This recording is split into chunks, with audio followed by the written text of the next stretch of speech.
ఎంతో హెల్దీ అయిన ఉగ్గు పిల్లలకి ఎలా తయారు చేయాలో ఫస్ట్ అయితే చూసేద్దాం ఫ్రెండ్స్. ఫస్ట్ అయితే ఒక tea glass cup tea glass ఉంటుంది కదా, ఆ గ్లాస్కి 2 గ్లాసెస్ వచ్చేసి రైస్ అయితే తీసుకోండి. సేమ్ అదే గ్లాస్తో 1 గ్లాస్ వచ్చేసి అన్ని ఆల్ మిక్స్ ప్రీమిక్స్ పప్పులు ఉంటాయి కదా ఫ్రెండ్స్. సో ఈ పప్పులు అయితే తీసుకోండి.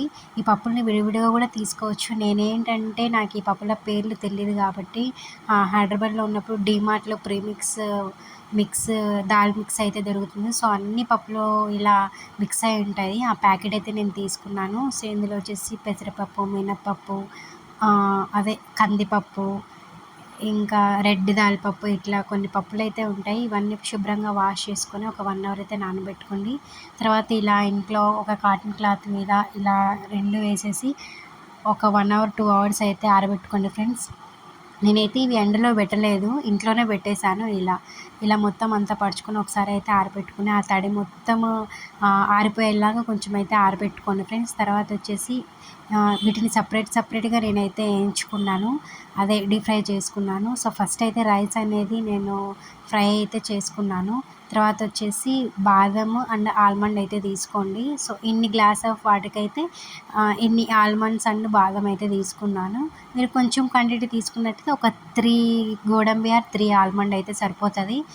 తర్వాత వచ్చేసి జీలకర్ర అండ్ కొంచెం వాము అయితే తీసుకున్నాను. సో కొంచెం క్వాంటిటీ ఆఫ్ జీలకర్ర అండ్ వాము అయితే తీసుకుని, దీనివల్ల పిల్లలకి స్టమక్ పెయిన్ రాదు, కాన్స్టిపేషన్ రాదు, ఇంకా డైజెస్ట్ కూడా ఉగ్గరి చాలా బాగా ఈజీగా డైజెస్ట్ అవుతుంది. సో పప్పులన్నీ మనం ఫస్ట్ అలవాటు చేస్తున్నాం కాబట్టి వాళ్ళకి కడుపు నొప్పి అనేది రావచ్చు. సో ఈ వాము వేయడం వల్ల కడుపు నొప్పి రాదు, ఇంకా ఫుడ్ అనేది బాగా డైజెస్ట్ అవుతుంది సార్.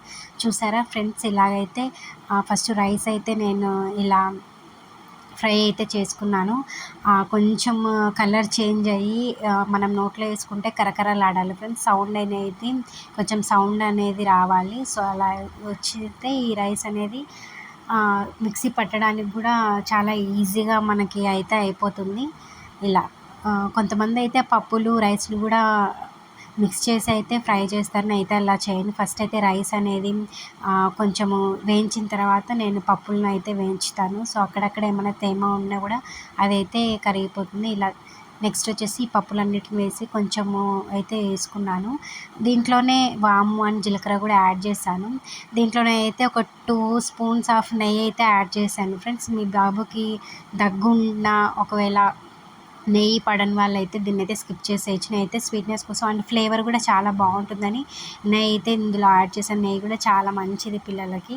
సో దానికోసం నేనైతే నెయ్యి యాడ్ చేసి అన్నీ ఒకసారి అయితే కలిపాను. ఇది కూడా తేమంతా వెళ్ళిపోయి సౌండ్ గలగల అనే సౌండ్ వచ్చేంత వరకు నేనైతే కొంచెం వరకు వేయించుకున్నాను. సో ఈ రెండు వచ్చేసి సపరేట్గా వేయించుకున్న తర్వాత దీన్ని వచ్చేసి మిక్సీ అయితే పెట్టాను ఫ్రెండ్స్. నెక్స్ట్ వచ్చేసి గోడంబి ఉంది కదా, గోడంబి ఇంకా మనము బాదం గోడంబి అయితే తీసుకున్నాం కదా, వాటిని కూడా ఫ్రై అయితే చేసుకున్నాను. కొంచెం కలర్ చేంజ్ అయ్యేలా ఫ్రై చేసుకుని, ఇలా చేసుకోవడం వల్ల ఆ మిక్సీ పౌడర్లో ఏదైతే బాగా త్వరగా మిక్స్ అయిపోతుంది. అలా కాకుండా వీటిని వేయించుకోకుండా పెడితే కొంచెం పచ్చిదనం అనేది వస్తుంది.